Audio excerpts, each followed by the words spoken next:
Well, as we're getting organized here, you want to find 1 Kings 17 and 18. That's where we're going to try to be this morning. At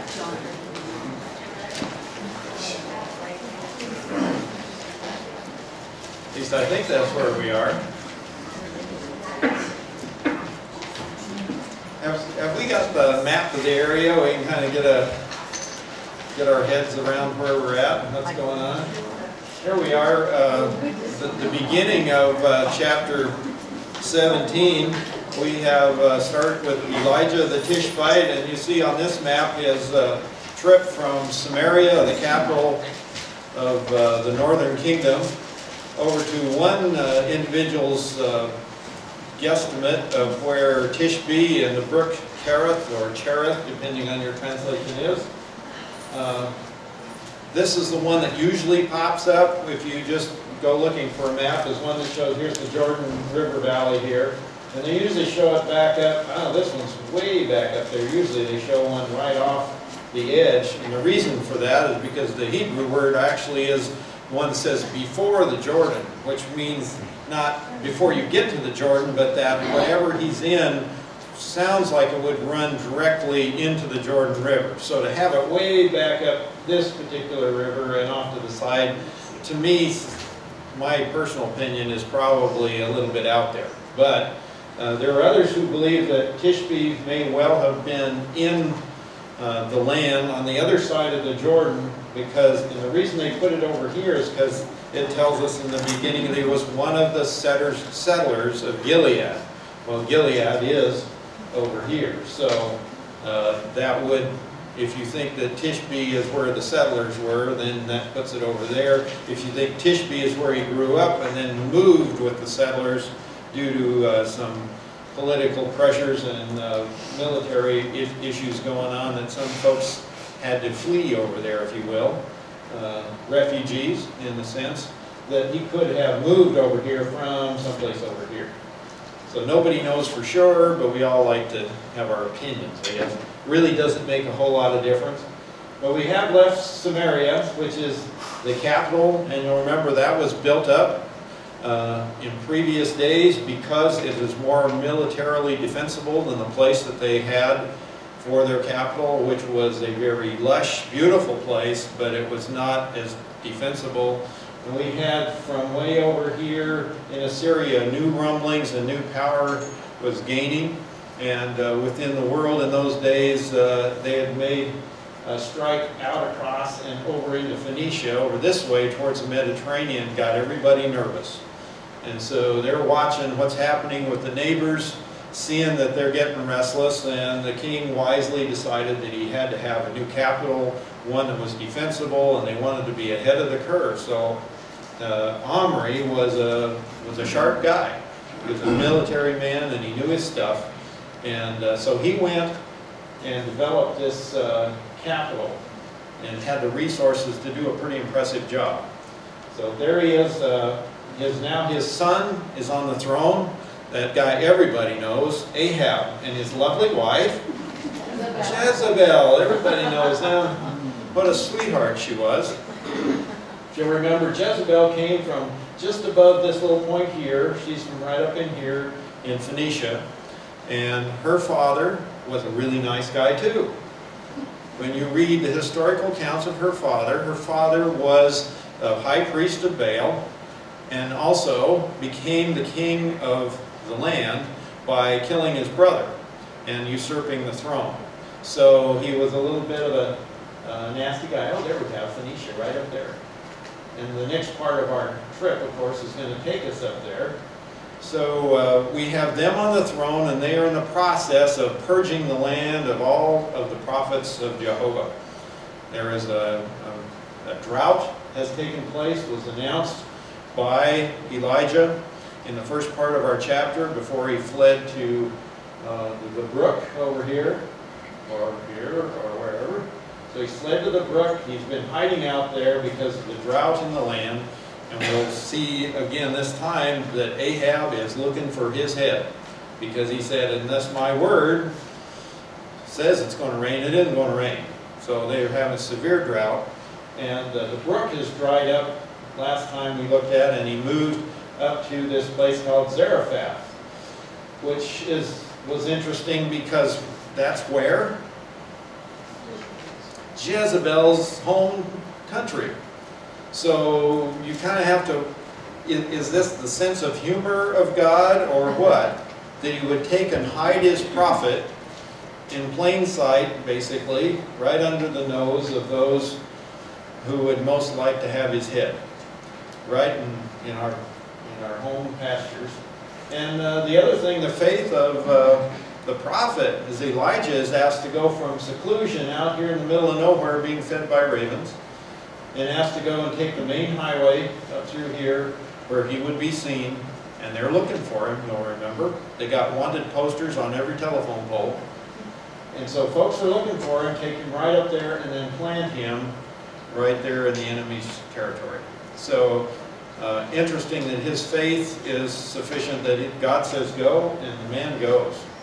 Just amazes me, his faith in what God tells him to do, and his listening to the word when it comes down to it. Today we are going to leave Zarephath. It is time. God has come and obviously spoken to him. In chapter 18 is where we'll pick it up, and says it's time for you to leave the widow and to go back down and make your appointment with Ahab.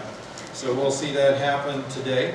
So let's pick it up in chapter 18, verse 1. It says, "Now it came about after many days that the word of the Lord came to Elijah in the 3rd year, saying, Go show yourself to Ahab, and I will send rain on the face of the earth. So Elijah went to show himself to Ahab. Now the famine was severe in Samaria." So here we got a parenthesis. He's headed out. He's leaving Zarephath, and he's headed back down to Samaria. So if you'll remember, there is the Via de, is it Mar, or whatever, is the way by the sea, basically. There's a main thoroughfare, trade thoroughfare, comes right down through here, and it crosses right there at that pass and comes on down through the coastal plain of Israel. It's a main trade route down through there. So probably, very likely, he is coming back down the main trade route because he is headed right over here to Samaria. He could take a duck down here and come this way as well, but my guess is he's on the freeway. He's going to make time and head down. So he's on the way. And while that's happening, they said, I want you to understand what it looks like in Samaria when he gets there. In fact, that whole region is in the same situation, and there's actually, the archaeologists can find evidence and writings discussing the fact of this drought. So here's how it is in verse 2. It says, "Now the famine was severe in Samaria, and Ahab called Obadiah, who was over the household." So he's his head number 2 guy, if you will, over the household and over all his property and everything. And another side note within the side note is Obadiah feared the Lord greatly. For it came about when Jezebel destroyed the prophets of the Lord, that Obadiah took 100 prophets and hid them by 50s in a cave, and provided them with bread and water. So within this story is this other unique story we got to take a little bit of a look at, is this guy Obadiah. You've got the prophet hiding out in Zarephath, and right here under the nose of Ahab, he sees him every single day. And how God has placed his faithful servant Obadiah right there within the household of Ahab, responsible for all of the household, a trusted servant right under the nose of his lovely wife. And what's he doing? He is quietly getting the sons of the prophets, that's what the Hebrew talks about, and moving them out and giving them a place of refuge in a cave. Kind of reminds me of the Wallenberg story or something, the Jewish people in the Holocaust, and how they were sneaking them out underneath the nose. Yeah, there's somebody with enough courage and that really fears the Lord, which is amazing in itself, because in the nation of Israel, even before Jezebel, what was the spiritual condition of the nation as a whole? They were worshiping the golden calves, weren't they? They had the calf worship that was to keep them out of Jerusalem. It was a political move to move into the area of their religion and control that in such a way that folks would go there.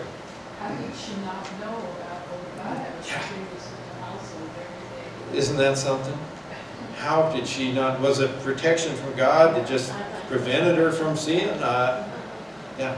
I think Ahab and Jezebel are both so arrogant, it doesn't occur to them that something like that. You wonder, yeah, was it their own? They can see it and they wouldn't see it because they are so caught up in themselves. They're so busy out promoting the Baals that she wasn't able to see that right under her nose is this faithful guy somehow. And is Obadiah taking the food off the king's table to feed the prophets? You wonder, he had to supply them somehow, didn't he? In the midst of a drought and short supplies.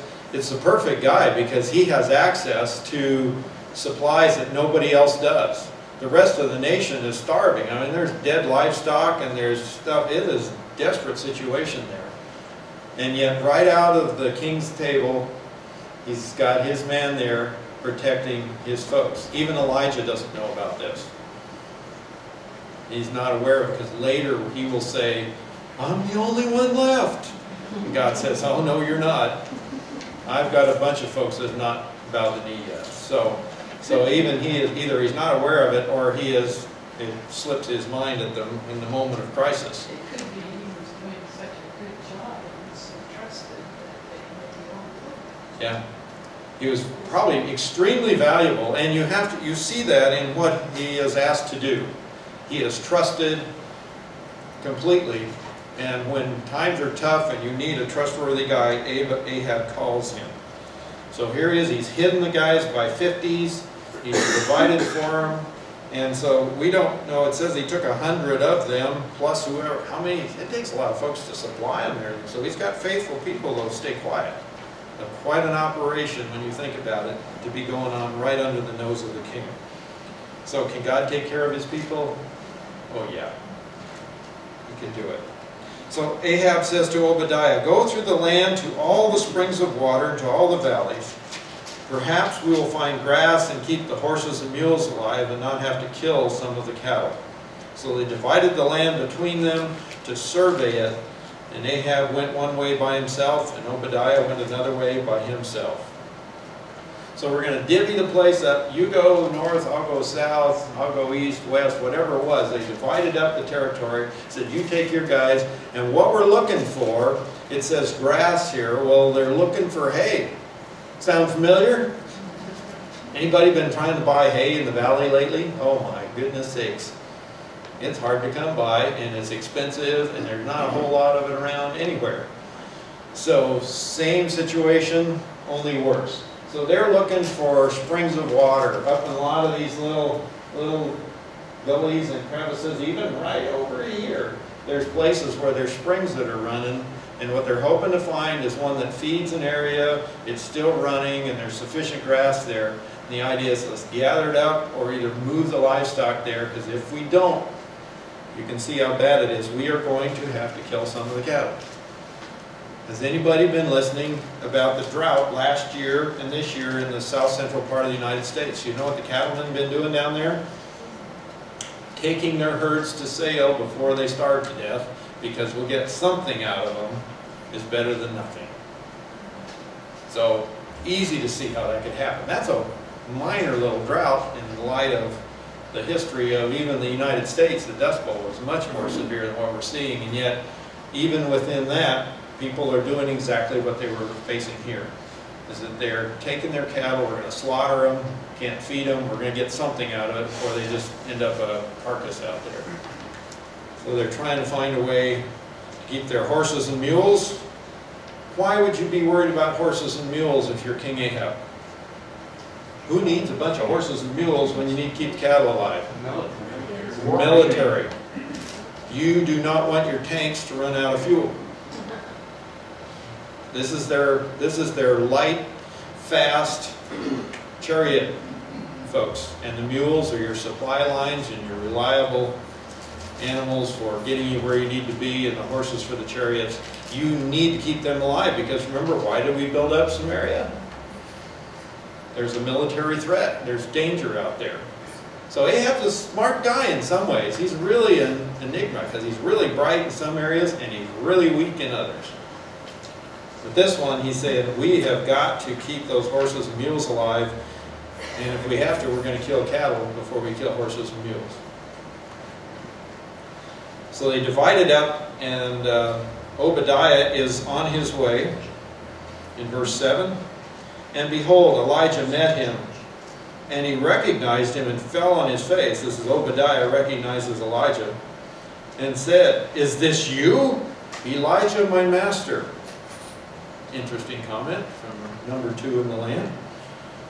And he says, it is I.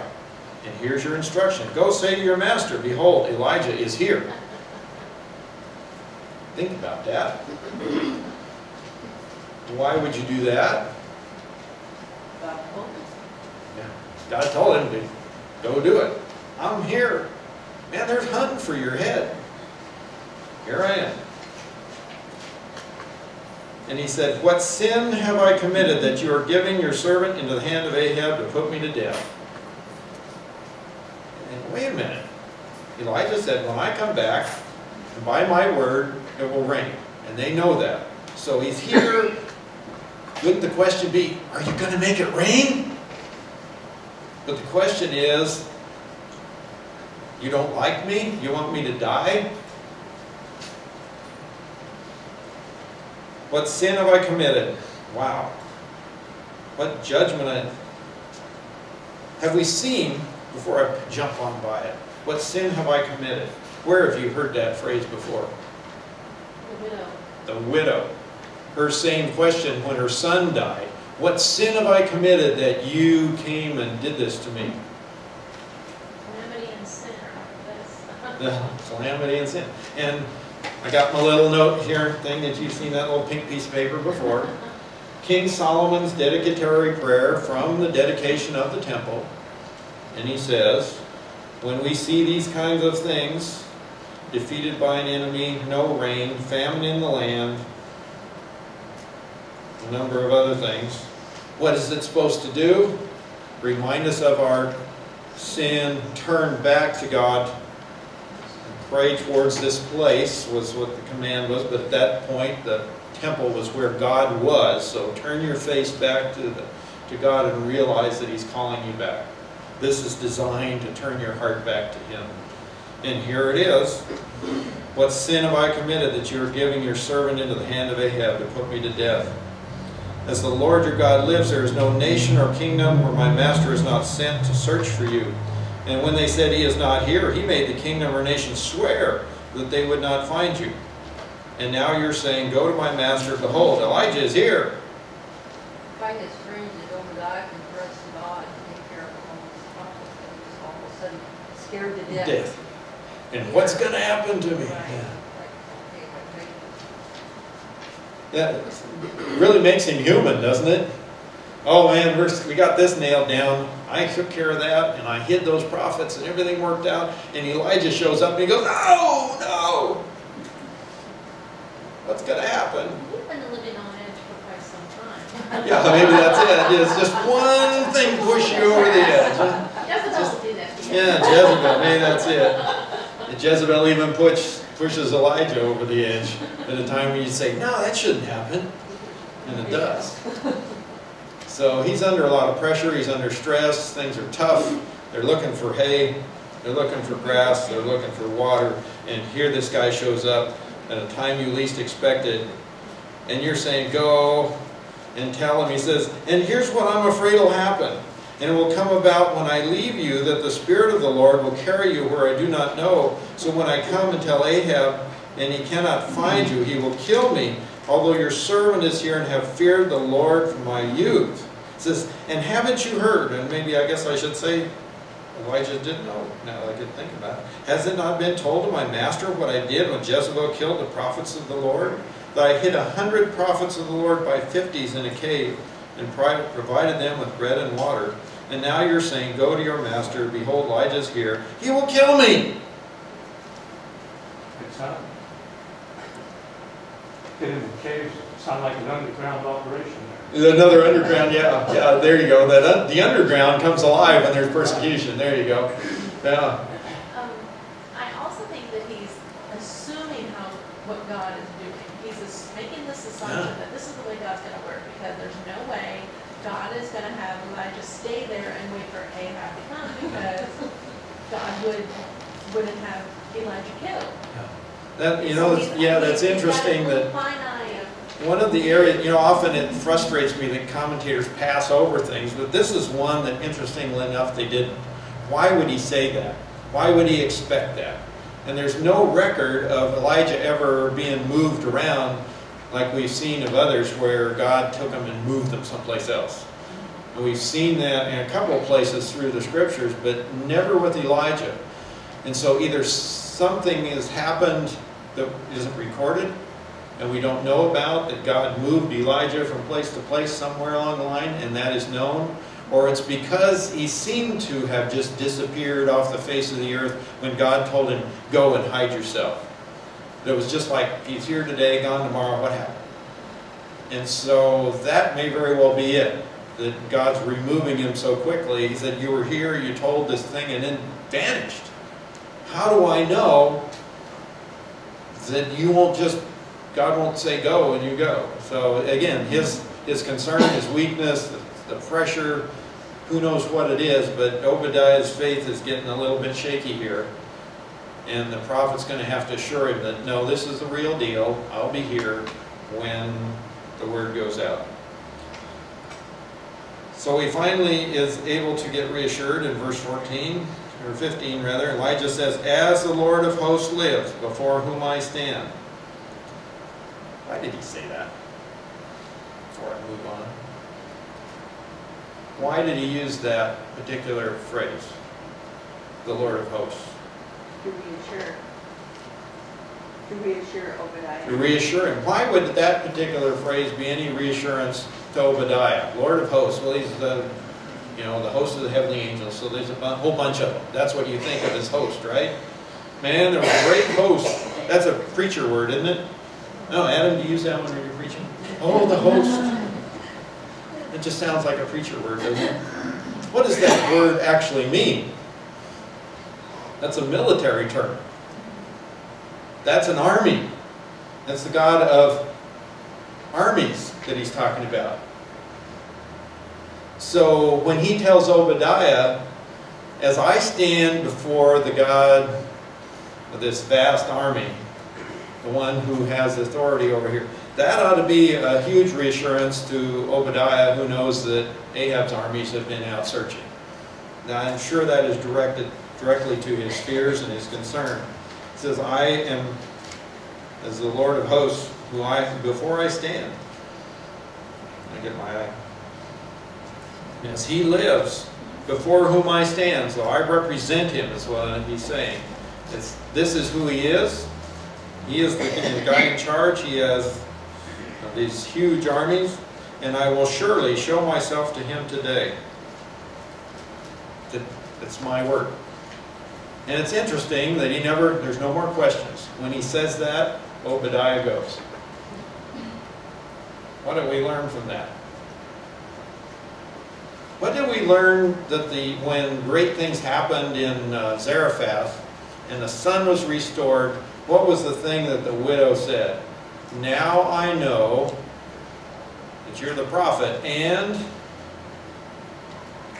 the word. Turn back there if you would with me. I want you to see that. The word of the Lord in your mouth is true.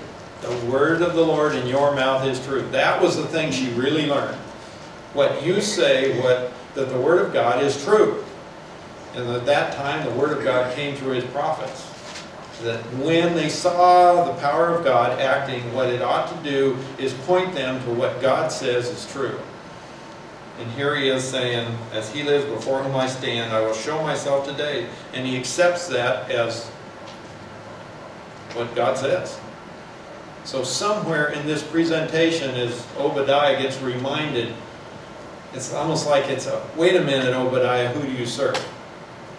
You serve this guy. Do you know who I am? He's already said, it's you, and he called him master. And he goes, it's like, oh yeah. I think it's like Obadiah suddenly gets over the fear and gets over that pressure, and he's going, ah, that's right. God's in charge. I'm gone. And away he goes. if it's not too big of a job for If- one to take care of the post and certain things. God will take, he's got the army, he's in charge, he can take care of the problem, and I'm gonna go make the announcement. My confidence is in God, not in Elijah, but in before whom he stands, who he represents. So you really see his shakiness, and it makes him human, I think, and you see that, oh my gosh, and then all of a sudden he's reassured, and it's not that Elijah's so great, it's that he remembers the God that he serves. And that's what Elijah's reminding him. Remember who he is. It's very similar to the message we heard a couple weeks ago that Pastor Adam brought in Colossians, where it's saying, focus on who he is. Focus on Christ. Who is he? That's where our confidence and our faith comes from. So it's the same approach here. Really interesting that way back in the Old Testament they're working on the same theory. So here it is. So he goes. This is such a neat story, right? Obadiah went to meet Ahab and told him, and Ahab went to meet Elijah. Isn't that just somehow anticlimactic? Yeah. It's like you wanted to hear that he jumped up and down, or immediately hopped on his white stallion and rushed off or something. It's just kind of matter of fact. He told Ahab, and Ahab went, oh, and he went. I find it interesting that they didn't send people to apprehend Elijah and bring him to him. Ahab actually went out there himself Yeah. to meet him. It's almost like... Yeah, I don't know, a little bit of us, we're not going to take any chances, and we want to see him, we're going in person. What is the dynamic there that caused him not to say, bring him here? I don't think we're going to take any chances with this one. We're going right to him. And then when he comes up to Elijah, what an interesting greeting. And it came about when Ahab saw Elijah that he jumps off his horse and he stomps up to him and is this you, you troubler of Israel? You dirty rat? Can you hear that in there? You're the guy that's causing all this grief to this land, to our people. You bum. Is that you? Boy, he is ticked. Do you hear the smoke? Or see the smoke coming out of his ears? Hear the fire in those words? He is angry. And I don't know if you catch it all in the translation, but he is not happy. He is really upset. Right. He doesn't remember why. He had an either or and he missed it. Do you notice what didn't happen? What's supposed to happen when he sees all this stuff that's been going on? He should have got it without Elijah coming back, shouldn't he? And yet, he knows that's the reason. I mean, I don't believe he thinks that Elijah is the one who caused the drought, but Elijah was the instrument. He's come around, he's focused So on he believes Elijah. there is a God. He believes the Lord is at work here, and yet, And he doesn't believe. but he doesn't believe. And his focus is all on this guy. Elijah's responsible. We always blame the nearest person. Yeah, and he's the one that said, so at first we didn't believe even that. But now we believe he's the guy, and he says, you're the guy causing trouble for Israel.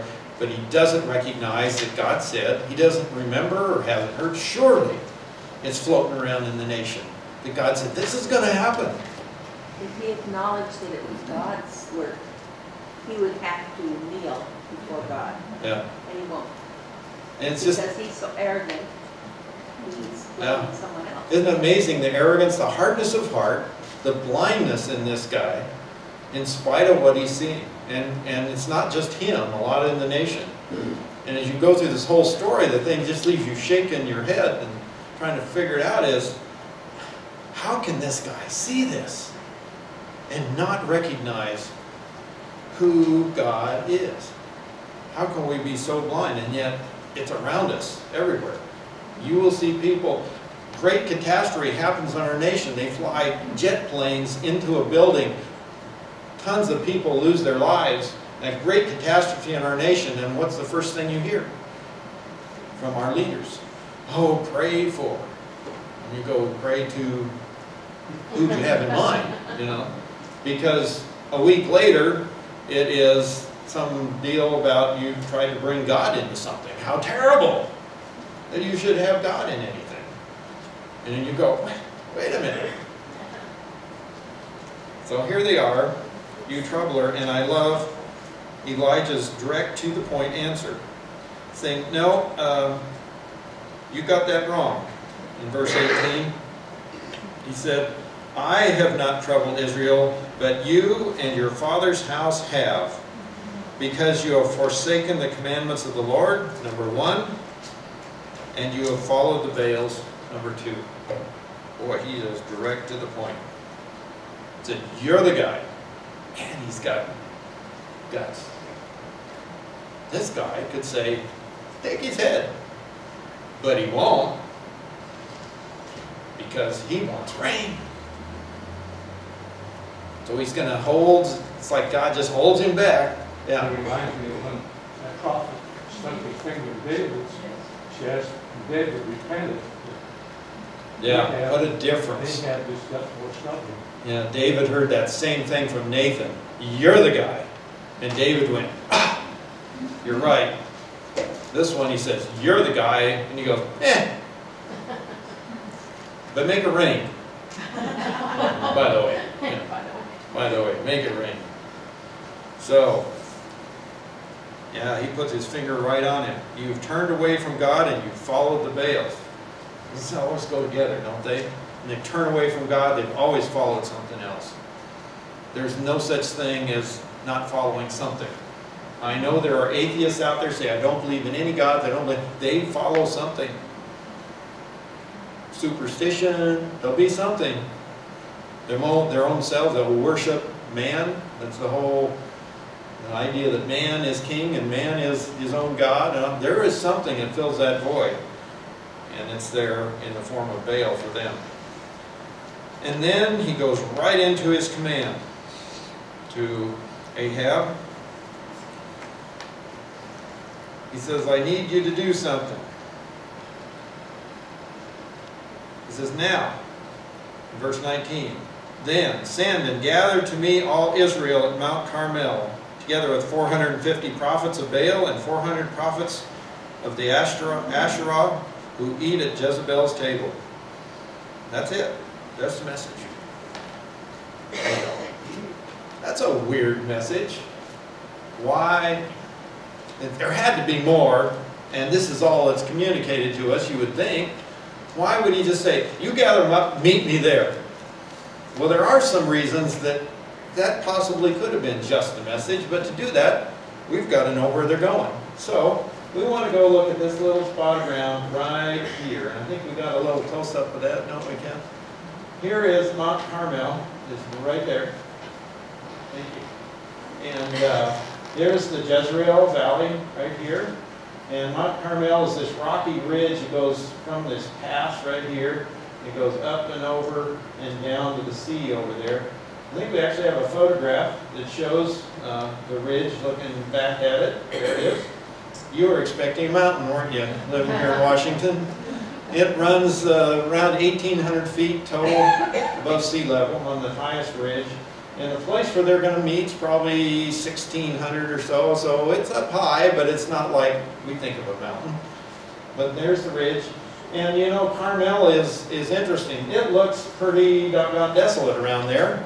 And you go, huh, how can this be the thing in the writing that talks about, in fact, even in the Song of Solomon, it compares this beautiful, his bride to Carmel and how beautiful it is. Well, some of it is. And there is, I think we've got some additional pictures. There's where a lot of it looks like. But again, you kind of have the rain shadow effect a little bit. So one side's pretty barren and scrubby, and the other side is beautiful.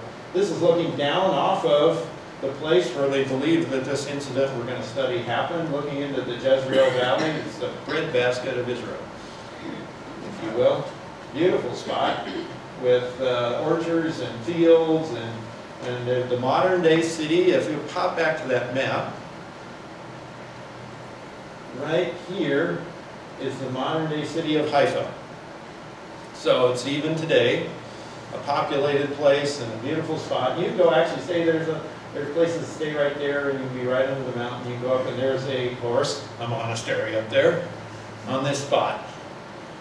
And today it has an Arabic name, but it's a burning, which is interesting, where they believe anyway that this incident may have happened. So he asked to gather everybody there, and if you'll back up to that first photo of the ridge there, there are places, and I'm not sure just exactly the orientation of this, but you can see where there's kind of the big bluff area with the lower stuff around it, and you can see how a large number of people could gather in the lower ground here and would be able to see whatever was happening on wherever the location is on top up there. So, so this is kind of the setting of the place.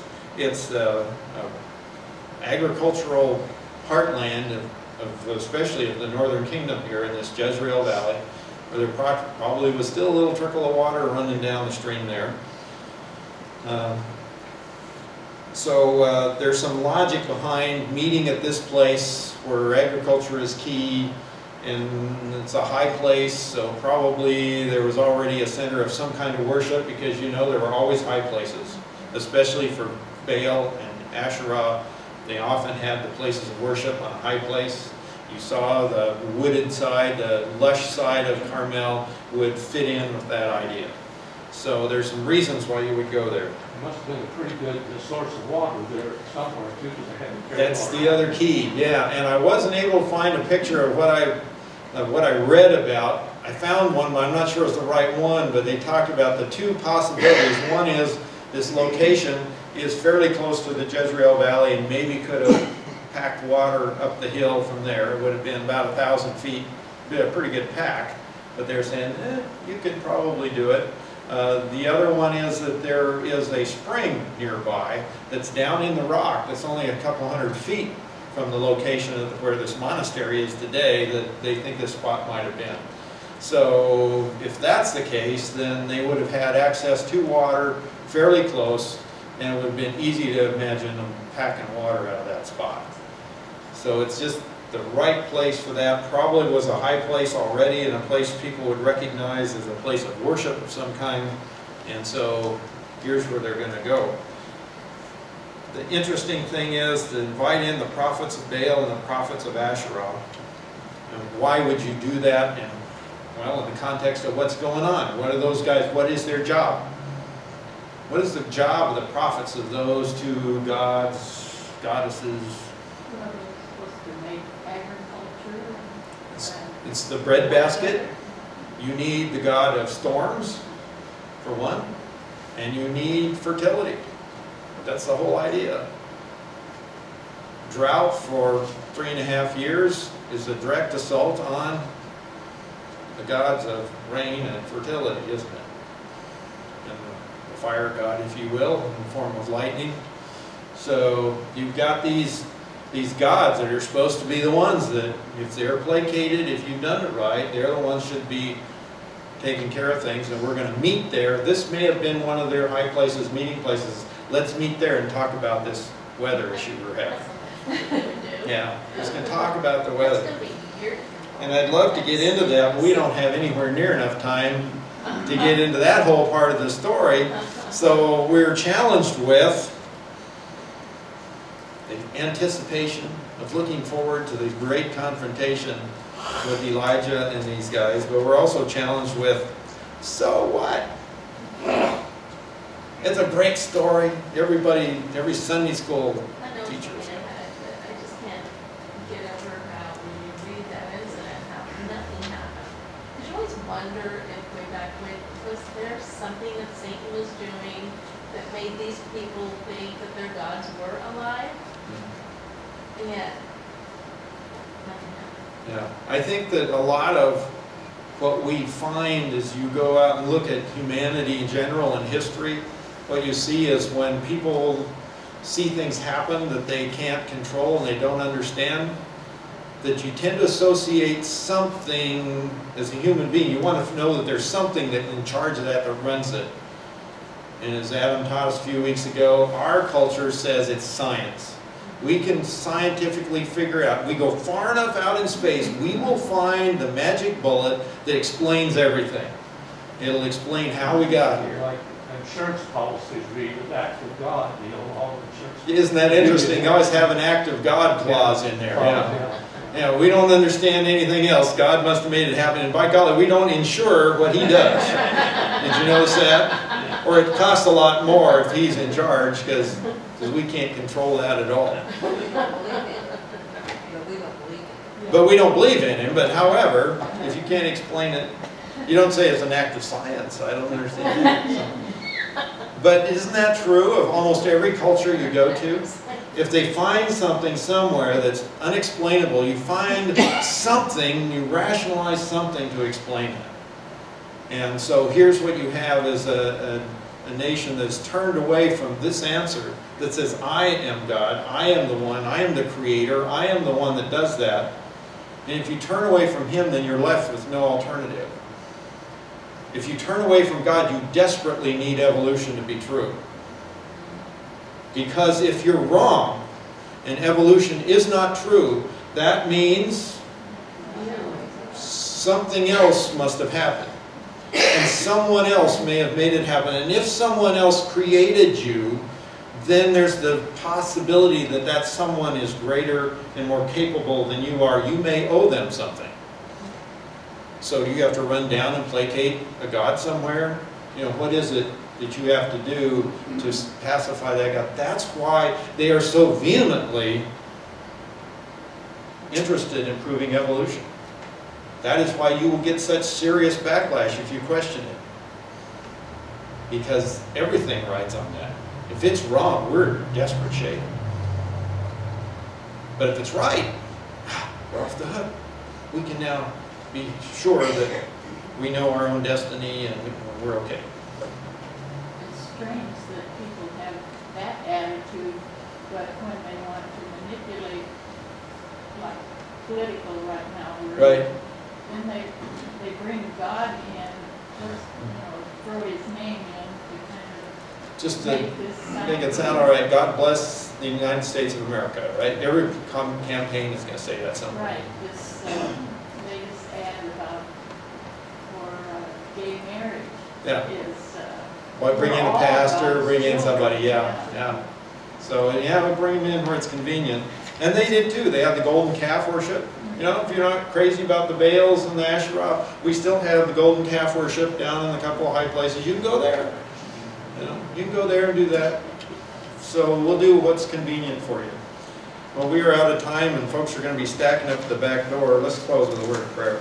Father, we thank you for this chance to take a quick tour through your writings, and surely, having been written so many years ago in a language foreign to us, we are missing, and especially with my feeble understanding of the language, a tremendous amount of what you had to say.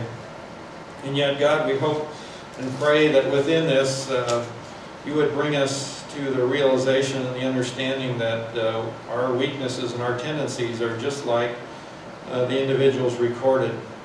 That even though we might be so faithful in our area of strength as Obadiah was, that when faced with a challenge in our area of weakness, we often turn back to the same fears and things the rest of the world is driven by.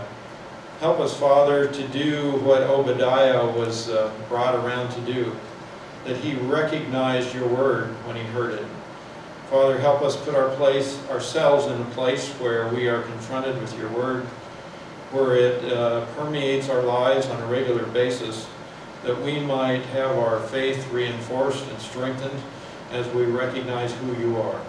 Help us to keep our minds focused on your Son, Jesus Christ, for what he has done to us, or for us, and done to bring us into a relationship with you in which we're called sons of the living God.